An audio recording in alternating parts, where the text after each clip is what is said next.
आपका फिर एक बार स्वागत करते हैं एक और वीडियो में हायर ट्रिगोनोमेट्री के।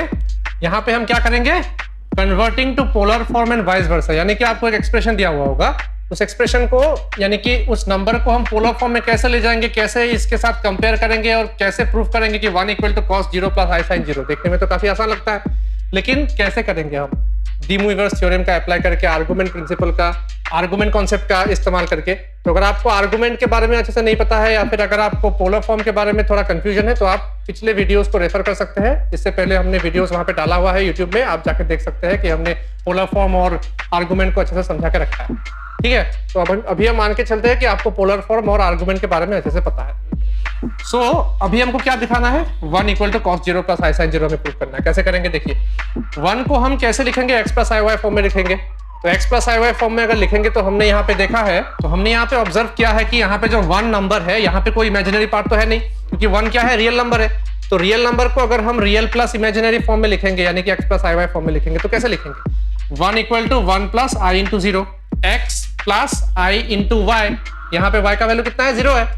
तो हम क्या लिखेंगे, हियर x = कितना है, हियर x = 1 है, y = 0 है। y = 0 इसलिए है क्योंकि 1 रियल नंबर है, यहाँ पे कोई इमेजिनरी पार्ट नहीं है, तो इसलिए i के साथ हमें 0 प्रोडक्ट करना पड़ेगा। तो y = 0 आ गया। उसके बाद 1, 0 अगर पॉइंट हम कंसिडर करेंगे तो 1, 0 पॉइंट कहाँ पे लाई करता है, point lies in first quadrant. First quadrant कैसे, क्योंकि x पॉजिटिव है, y 0 है, यानी कि फर्स्ट क्वाड्रेंट हम कंसिडर कर सकते हैं। इसके बाद r = क्या है, √x² + y² था। तो r जो कि √x² + y² है, यहाँ पे अगर हमने वैल्यू डाल दिया, x का वैल्यू कितना है, 1 है, y का वैल्यू कितना है, 0 है, √1 + 0 कितना होगा, 1 होगा, यानी कि r का वैल्यू हमें 1 मिल गया। r = √x² + y² कैसे आता है, ये पोलर फॉर्म वीडियो में आपको समझाया गया है, आप देख लीजिएगा। उसके बाद अल्फा कितना था, tan inverse mod of y by mod of x, ये भी पिछले वाले वीडियो में समझा के रखा था हमने। तो mod of y कितना हो गया, y यहाँ पे 0 है और x का वैल्यू कितना है, 1 है। तो यानी अगर आप 0/1 करेंगे कितना आएगा, 0 ही आएगा कि नहीं, tan इनवर्स 0। tan इनवर्स 0 कितना होता है, 0 होता है।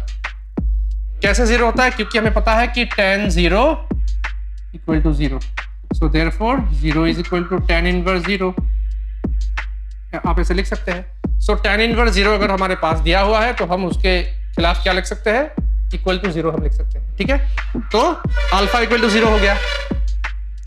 और जो कि ये पॉइंट जो है पहले क्वाड्रेंट में है, यानी कि फर्स्ट क्वाड्रेंट में है, तो हमारा जो आर्गुमेंट होगा क्या होगा, θ = α हम लिख सकते हैं, क्योंकि फर्स्ट क्वाड्रेंट का है ये पॉइंट। तो सेकंड क्वाड्रेंट का होता तो क्या यूज करते, थर्ड क्वाड्रेंट का होता तो क्या यूज करते, वो पहले वीडियो में हमने चार्ट बना के आपको दिखाया है, आप देख लीजिएगा। और वो 4 क्वाड्रेंट्स में आर्गुमेंट किस प्रकार के होंगे आप याद कर लीजिएगा। तो फर्स्ट क्वाड्रेंट में क्या होता है, काफी सिंपल होता है, θ = α होता है। सो थीटा का वैल्यू कितना होगा, अल्फा होगा। अल्फा का वैल्यू कितना हो गया, 0 हो गया, सो थीटा का वैल्यू 0 हो गया। तो अब हम क्या करेंगे, 1 = r cos θ + i sin θ form में हम लिखेंगे। क्यों, क्योंकि ये हम पोलर फॉर्म में लिख रहे हैं। तो r का वैल्यू कितना हो गया, r का वैल्यू हो गया 1 cos θ, थीटा का वैल्यू कितना हो गया, 0 हो गया, cos 0 + i sin 0। और 1 से कोई भी नंबर मल्टीप्लाई करो कितना निकलता है, वही नंबर निकलता है। तो cos 0 + i sin 0, therefore 1 = cos 0 + i sin 0। ये हमारा प्रूव हो गया। कैसे प्रूव किया, फिर एक बार देख लेते हैं। हमने 1 को क्या लिखा है, x + iy फॉर्म में लिखा है, उसके बाद x और y का वैल्यू हमने लिखा है, उसके बाद निकाला है कि कौन से क्वाड्रेंट में वो पॉइंट लाई करता है। हमने देखा कि फर्स्ट क्वाड्रेंट में लाई करता है। इसका मतलब क्या है कि जो आर्गुमेंट हमारा निकलेगा वो थीटा के बराबर ही होगा, θ = α होगा। तो θ = α का कॉन्सेप्ट हमें पता होना चाहिए आर्गुमेंट निकालने के लिए। ठीक है, तो r = √x² + y² हमारा निकलता था, पहले वीडियो आप देख लीजिएगा। उसके बाद √ कितना हो गया, x का वैल्यू 1 है, 1² का वैल्यू 1 ही होता है, √1 + 0 = 1 मिल गया r का वैल्यू।